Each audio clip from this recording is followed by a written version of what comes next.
Yo, what is up, my party people? We got another multi-dimensional review for y'all. We are gonna be diving into, for today, Spider-Man Across the Spider-Verse. This movie is about how Miles Morales meets a villain he created from his past, known as the Spot. And he was the one who was supposed to be Spider-Man until Miles got bit by his spider. And once he turned into the Spot, he lost everything. His coworkers made fun of him. He lost all of his family. He lost his face. He lost his whole entire life. He didn't lose his comedy though. That man's funny as hell.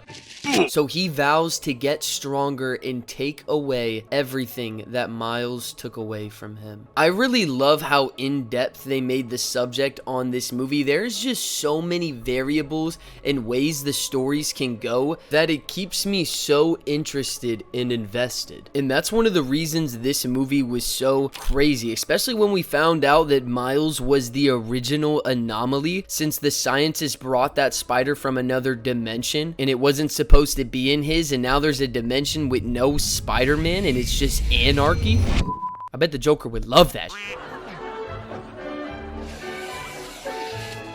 Also, all the different art styles, environments, and characters that they have, it's just always a beautiful change of pace. I definitely think that Spot and Miles had a great cohesion when it came to their characters, in the way that they would play off of each other. They both have really good humor. Oh, that's funny to you? Of course not. I'm not gonna lie though, when Spot said, "Costume's too tight in the back, by the way," it did make my eyebrow raise just a little bit. And also being able to see the development of Spot's character, because in the beginning I wasn't taking him very seriously either. I thought he was a goofy little goober. But once he got into the collider and Miles saw that little vision of what Spot can really do and his potential, it made my jaw drop. I was like, oh man, this guy gonna be something serious. Miles' spider senses also definitely stopped for a few parts of this movie, because the fact that he didn't see Gwen as a red flag is mind-blowing. I'm legally blind. First off, she showed up out of nowhere and opened my man's rare action figure. Then she was getting all protective and defenses over her little watch. He should have knew something was up. When I was watching it, it felt like seeing those girls when you take their phone and they start flipping shit trying to get it back. You know she's hiding something.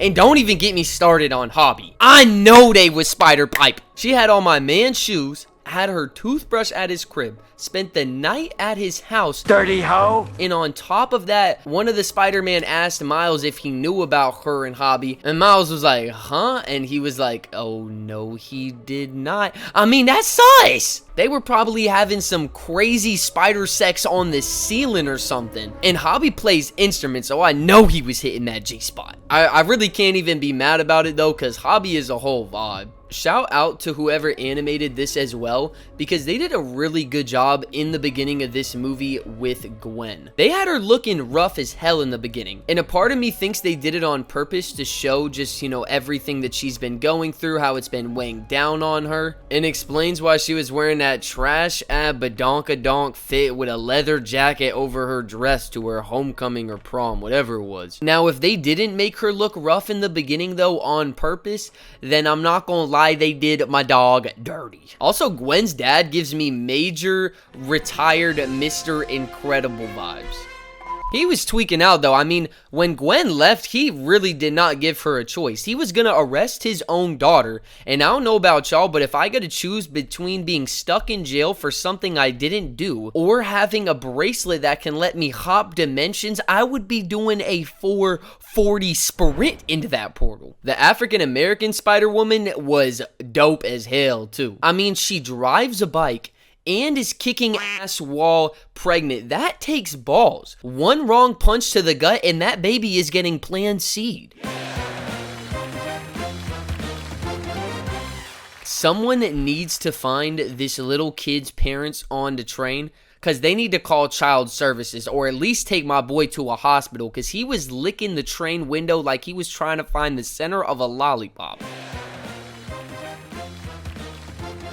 I have zero complaints really when it comes to the production of this movie. The world building was fantastic, being able to see all the different environments in different dimensions, different people, different Spider-Mans. The animation in colors, oh my gosh, them things were so crispy. That is really my favorite thing when it comes to these Spider-Man movies with Miles Morales. Probably my favorite part about the production is the music. This movie had the best movie music I have ever heard, or at least top 3. They would put the music in at perfect times to fit with the scenes.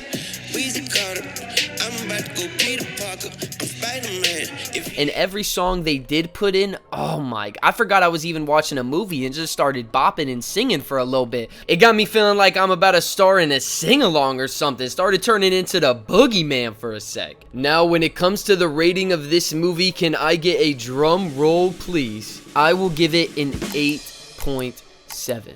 I do think there was some parts and pieces missing in this movie, but I understand that it's only a part 1. It did break my heart though when it started to get so good at the end and they just turned it right off. But I hope y'all are as excited for the next part of this movie as I am. Let me know what y'all think though in the comments, and as always, make sure you like and subscribe if you are new to the crew. Also, go make sure you show our editor a little bit of love in the comments. He's been doing some crazy shit on these videos, so hats off to him because he's definitely leveled up our channel. And of course, as always, make sure you are partying like every day is your birthday. Deuces.